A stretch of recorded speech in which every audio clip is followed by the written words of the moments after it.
Imagine a crisp, sunny afternoon in 1967 Paris. The city is a tapestry of grand stone buildings, high-fashion boutiques, and a sense of sophisticated calm.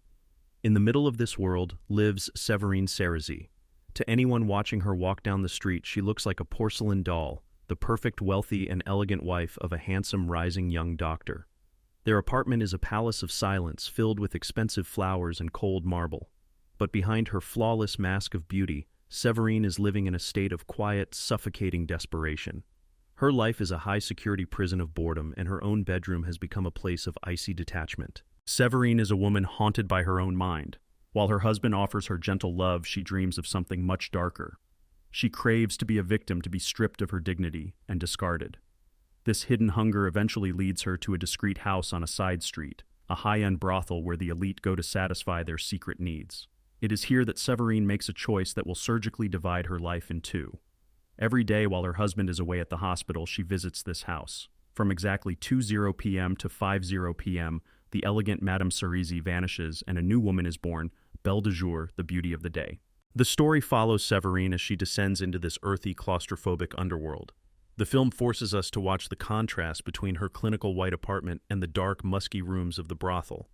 We see her encounter men who represent the very wreckage she desires. There is a strange, wealthy man who pays her to lie perfectly still in a wooden coffin, pretending to be dead while he performs a morbid ritual.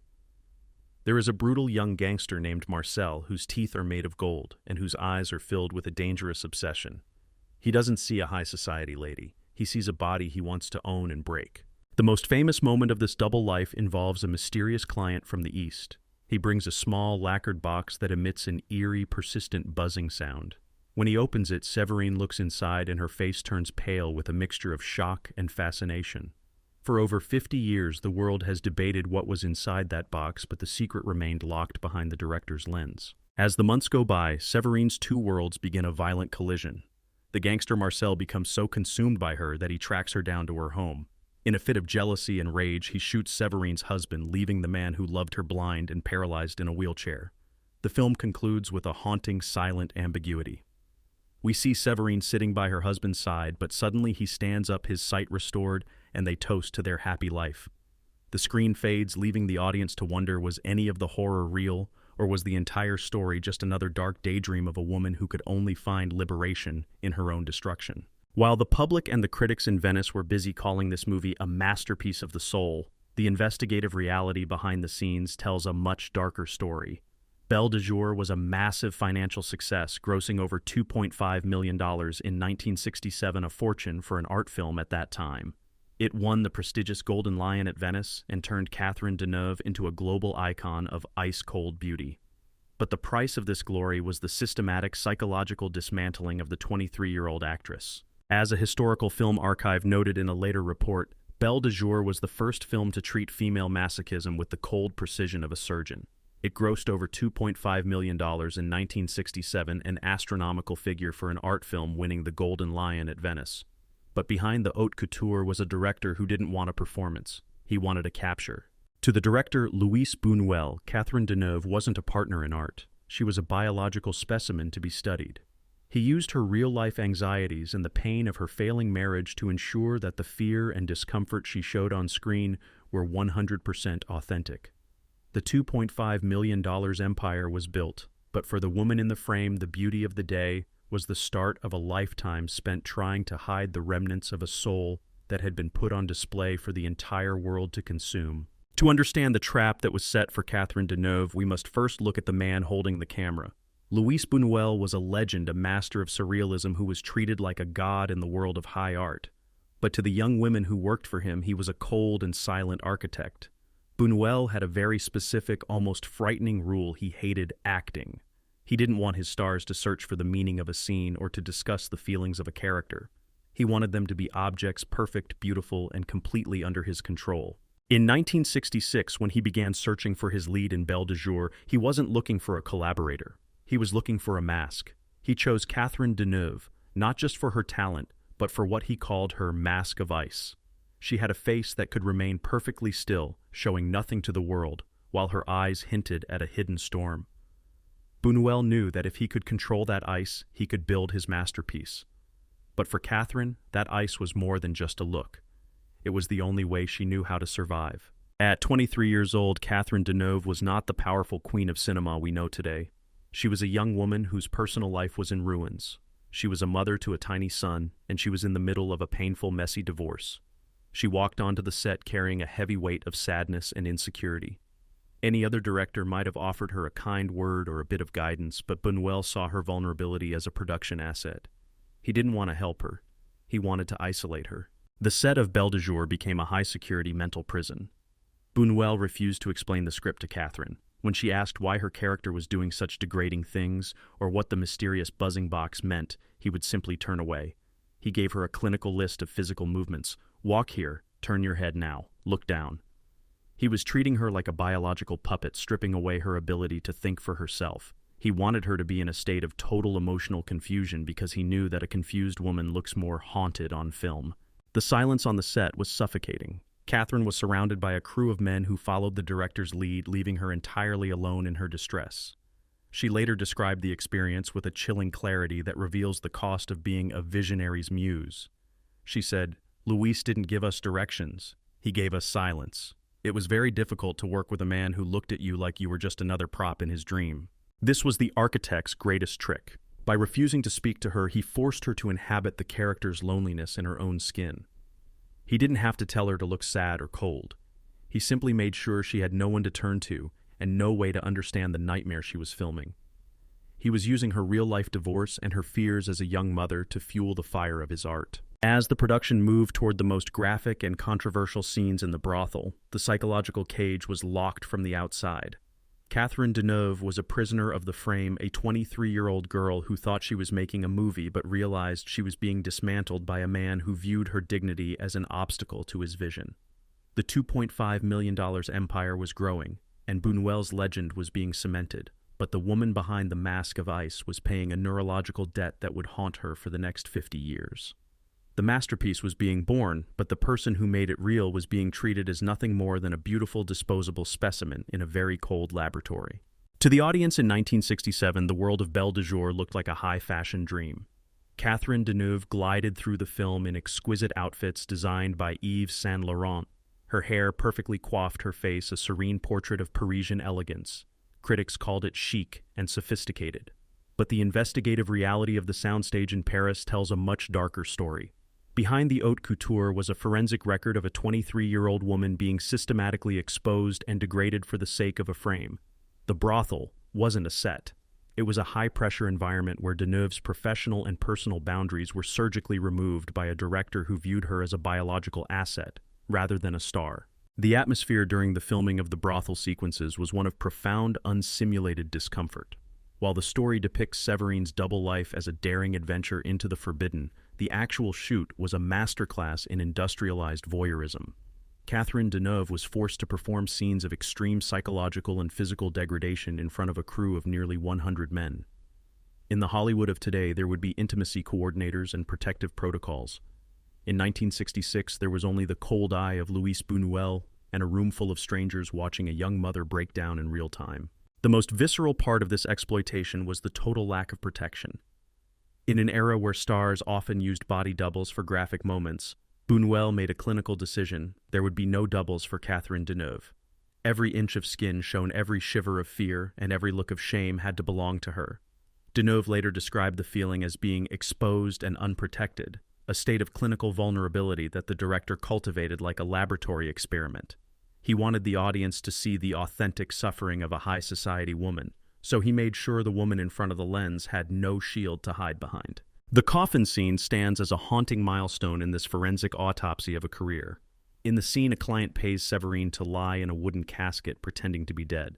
To capture the truth of her terror, Buñuel didn't offer comfort or technical guidance. He simply created a suffocating environment and kept the cameras rolling until her distress was no longer a performance. A production assistant who was in the room that day later provided a chilling deposition of the atmosphere. You could see the tremors in her hands during the coffin scene. Deneuve wasn't acting terrified. She was actually reaching her breaking point. She was shaking, physically vibrating from the stress and the coldness of the set. Buñuel didn't say a word to comfort her. He just kept the camera rolling, calculating the value of her panic for the final edit. The betrayal extended to the script itself. Deneuve had agreed to the project based on a specific understanding of the story's boundaries. But once the doors to the studio were locked, Buñuel began a war of attrition against her dignity. He deliberately pushed the scenes to be more graphic and more demeaning than the script had promised. He would add small, cruel details at the last minute, forcing Deneuve into a constant mental war. She had to choose between protecting her own sense of self or satisfying the demands of a man who was building a $5 million legacy on her silence. As the production wrapped on the brothel sets, the architect had his footage. He had successfully extracted the remnants of a woman's privacy to create a masterpiece of masochism. The world marveled at the Ice Queen's performance, unaware that the ice was actually the result of a soul in retreat. While the studio counted the box office receipts, and the critics toasted to a revolution in cinema, Catherine Deneuve was left to deal with the psychological debt of those 103 minutes. The anatomy of the brothel proves that in the hands of a mastermind, art is often just a high-definition cover for a multi-million-dollar violation. The masterpiece remains in the archives, but for the woman who lived it, the set of Belle de Jour was a place where her dignity was the price of admission and the camera was the weapon used to take it. There is a sound that has echoed through the dark halls of cinema for over half a century, a persistent mechanical buzzing that seems to vibrate right off the screen and into the viewer's nervous system. It comes from a small lacquered box held by a mysterious client in a room at the brothel. When he opens it, the camera doesn't show us the contents. It only shows us Severine's reaction. Her face, usually a mask of ice, flinches. Her eyes widen in a mixture of fear and fascination. This is the forbidden box, the most famous unsolved mystery in the history of film. But through the lens of forensic investigation, we see that the real secret wasn't inside the box. The secret was the psychological war Luis Buñuel was waging against his lead star to capture that one specific look of distress. The mystery box was not a piece of art. It was a high-stakes psychological gimmick. Director Luis Buñuel, true to his clinical and detached style, made a calculated decision to never tell Catherine Deneuve what was supposed to be inside. He didn't want her to act curious. He wanted her to be genuinely uncomfortably anxious. Every time the scene was rehearsed, every time the mechanical buzzer inside the prop was turned on, Deneuve would ask the same question, "Luis, what am I looking at?" And every time the architect of ice would simply offer her a cold, silent smile and turn away. This was the betrayal of the gimmick. By withholding the truth, Buñuel turned a simple prop into a weapon of professional isolation. He monetized Deneuve's genuine confusion, knowing that her real-life frustration would translate into a billion-dollar curiosity for the audience. The more the actress struggled to understand the scene, the more authentic her performance appeared to the critics. He was using a technical trick to bypass her autonomy, ensuring that the only person in the room with any power was the man who knew the secret that didn't actually exist. The forensic reality of the box is a stark contrast to the 50 years of intellectual debate that followed. While film students and fans spent decades writing long theories about what could possibly cause such a reaction ranging from insects to religious relics, the truth from the set was a record of industrial emptiness. The box was empty. It contained nothing but a battery and a buzzer.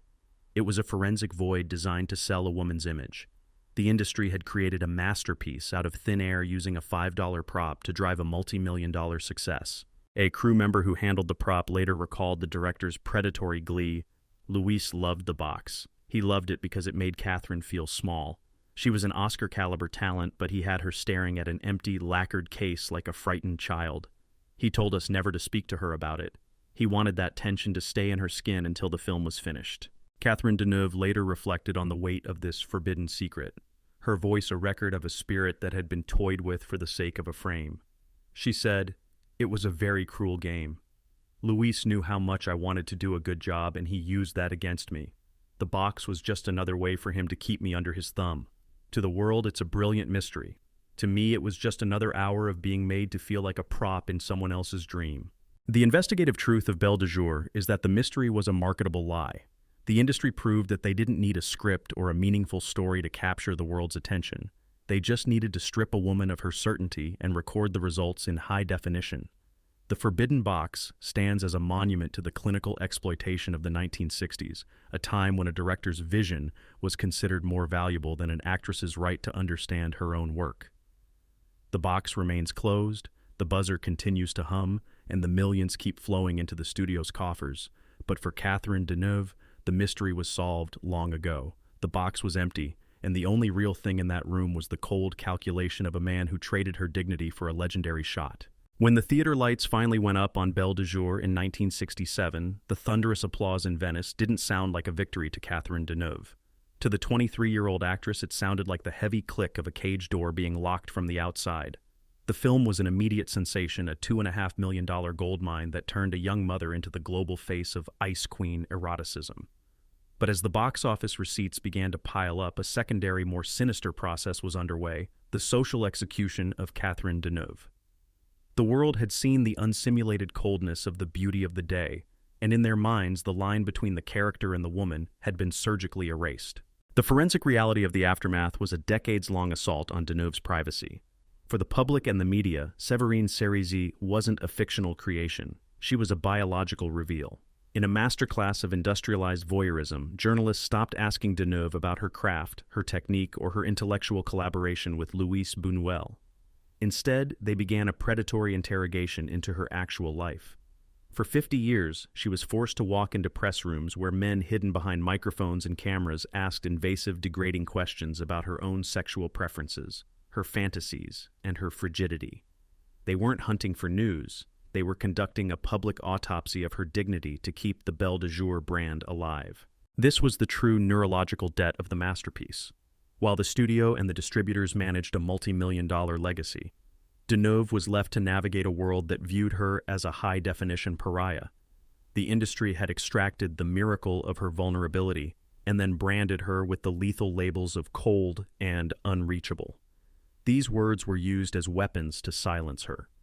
By turning her into an ice queen, the media effectively stripped her of her humanity, transforming her into a statue, a beautiful, unfeeling object that the world could stare at without ever having to listen to her scream. The financial disparity of this glory was absolute.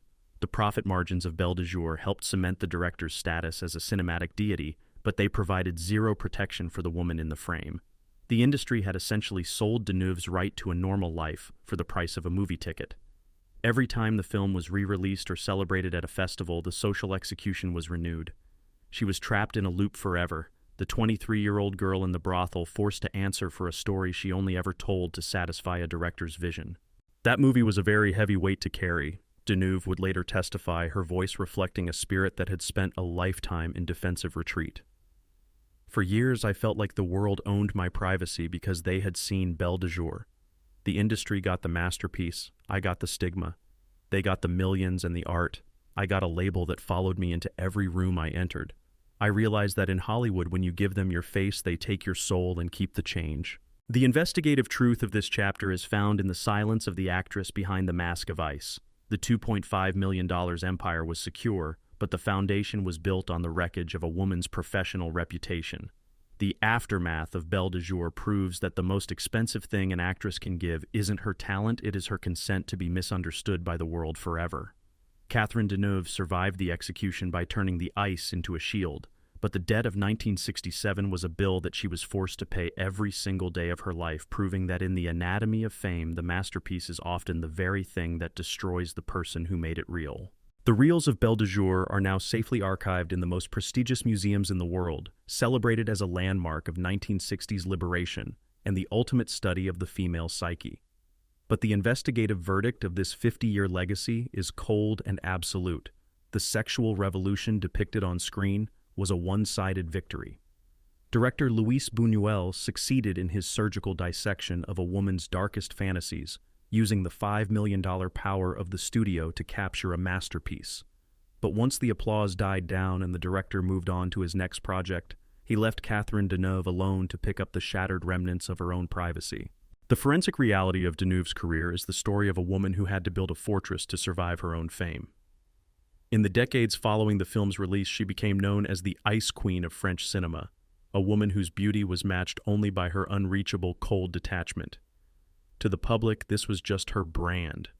But through the lens of history, we see that the ice wasn't an artistic choice. It was a survival tactic. She used that reputation as a high-security shield to keep a voyeuristic world at a distance.